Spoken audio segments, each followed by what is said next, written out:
But Neal Motorsport have punched above their weight with their star driver Andrew Tang challenging for the 2014 title and the New Zealand Grand Prix. The experience really helps me, being comfortable in the car, spending a whole year racing, it definitely helps. And the team have done a great job, always giving me a really good car, so hopefully it continues all the way through. Cassidy has a wild card entry to the Grand Prix. He may not have raced this season, but in his role as Tang's mentor, he certainly knows the competition. I've done a lot of one-off weekends in the past year, so mentally I'm prepared for that. And I know that it's going to be a tough ask. These guys are very sharp, very good.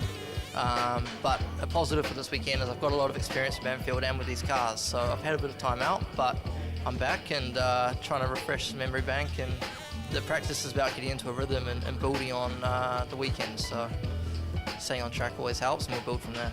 It's the round we've all been waiting for, the final round of the Toyota Racing Series, and the cars are lining up on the grid for race one. Yeah, 3 races to go to decide the championship. 5 drivers all capable of winning. Martin Rump, who's in 5th place, has got a lot of work to do. People like Matteo Ferreira have come really good just at the right time. And there's people like Damon Leach who are still in contention for the championship, right where they need to be. Don't worry about him being where he is right now, because he proved last weekend at Hampton Downs that he can fight his way from the middle of the pack back onto the podium. Yegor Orodzev lines up 5th on the grid for race 1, struggling with traffic, and he's not qualified well for race 3, so this is a massive race for him. He has to score on a podium here. It's a massive race for everyone. I mean, look at Jan Mardenborough over here starting in P3 because Mr. Nick Cassidy got pole. So he has a lot of work to do from this position, which is very important for him this weekend. We'll talk about Nick Cassidy in a moment. I want to talk about Ryan Tavita, though, who had a crash, big crash in practice, but as you can see, he's on the grid. And okay. The problem he had was he hurt his knee, but he was able to use his game ready, so that was kind of useful. Yeah, he's qualified well for both races. Finally, let's talk about the championship leader, Andrew Tang, but teammate to Nick Cassidy, the current champion. That makes things interesting.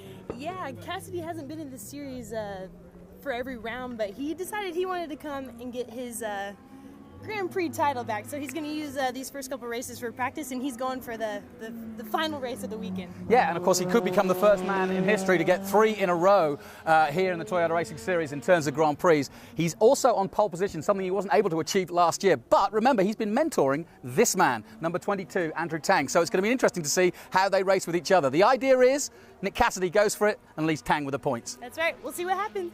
Ever there was a chance for Tang to take control of this championship, this is it. He has a clear road ahead of him, and Mardenborough, his closest rival, is at the back. Got to start well. Tavita is behind him. Then Damon Leach, who's still in the offing, is on the 3rd row. Away they go. Good start from Tang. Not a good start from Tavita. No, look at this. Leach is on the grass, trying to get past him, trying to see if he can capitalise on that mistake by Tavita, and it looks as though Leach will. Goes into turn 1. They're side by side. Tang is already off. I love this circuit.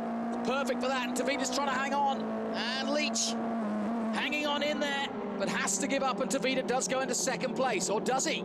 Leach comes alongside him again as they go down through the gearbox, the 2nd gear through the hairpin. Good start from Ferrer, but it's Tang pulling away at the front already in the opening stages. Mardenborough's made up a couple of places already, and we'll keep an eye on him.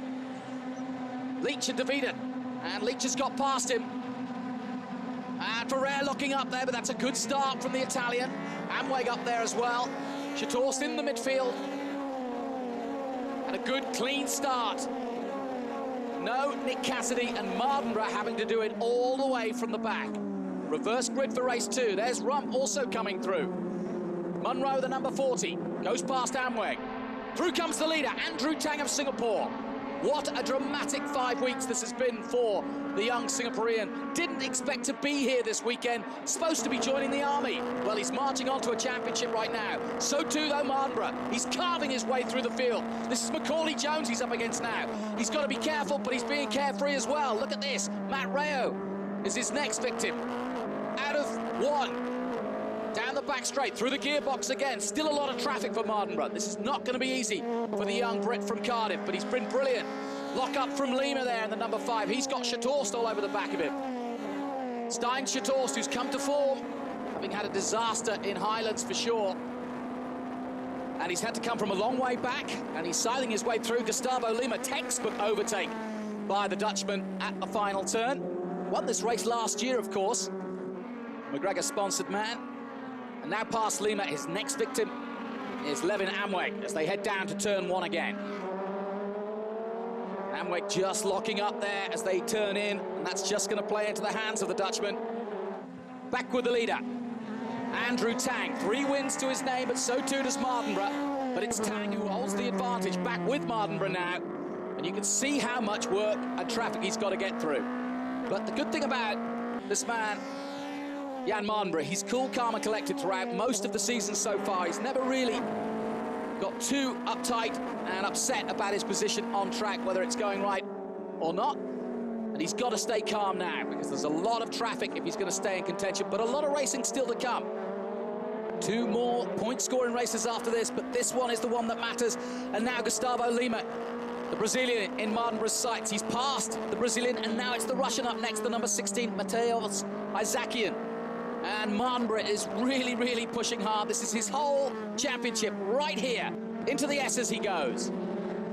And he's very close now. Michael Scott also pushing hard on Martin Kodrick by the looks of things. And a lock up there.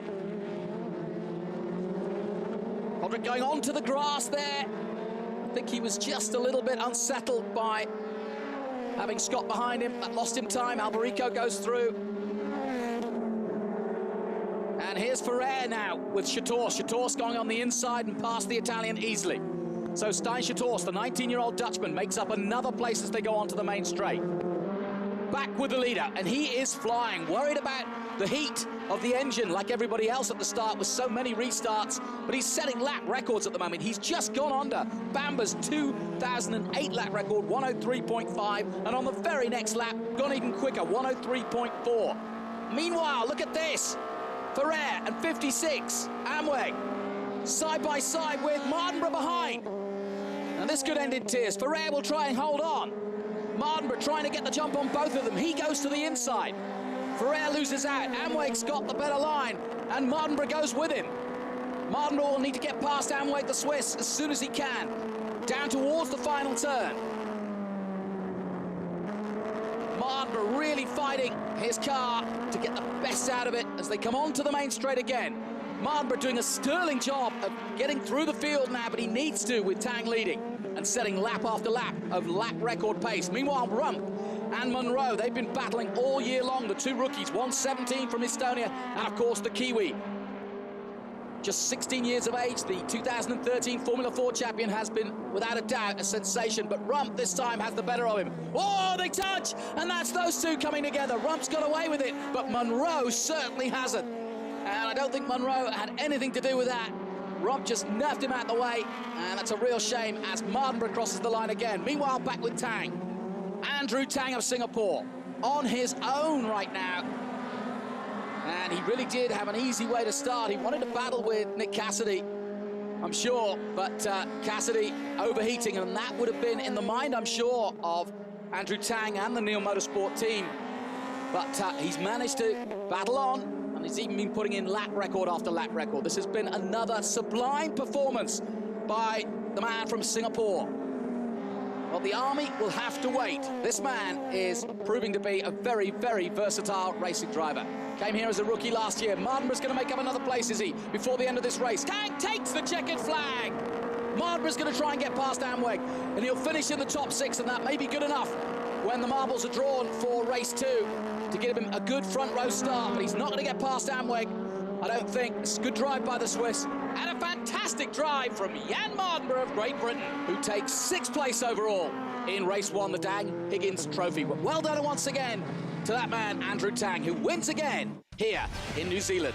Confirmation then, Tang with the win, Damon Leach with 2nd place, Ryan Tavita gets on the podium again, then Stein Chatorst all the way through to 4th, Amweg, Mardenborough, Ferrer, Lima Jones, Hansen, Oon, Michael Scott, and then Kodrick, who went wide earlier on, Alberico, Leach, Brendan, that is, Isakian, Munro, Rao, and Rump. And a little further down, Kornev, Oretsev, and Cassidy of DNF. First of all, congratulations again. Thanks. What was going through your mind as you're sitting on the grid? It was just like, let's get this started. Come on. It got a bit ridiculous when they were trying to see if Nick's car would start again. But yeah, Were you laughing to yourself? A little bit. It was like, Let's just go. Yeah, this is a bit silly, but yeah. Well, the racing was phenomenal. We saw you closing the gap there on Leach at the end. Yeah, he seemed to fall off a bit and make a couple mistakes at the end. Unfortunately, I got a really bad start. I almost stalled, so then I pushed him a bit on the grass, but wasn't sure if he was going to back out or not, but he didn't. And then we had a good clean race, but he was able to get the cut back into turn 5. So perfect. Andrew Tang is all smiles, winning race 1 of this final round. Talk us through what you were thinking on the grid, because there was a lot going on. Yeah, I mean, I was getting a bit frustrated at the start when they kept delaying the starts. The engine was overheating a little bit, so I had to take it quite easy off the start, and yeah, it was quite tricky, and I was trying not to get distracted, but overall it worked out well. Coming up, 3 more drivers who we think will be Grand Prix contenders, and the championship battle narrows with just 2 races to run in 2014.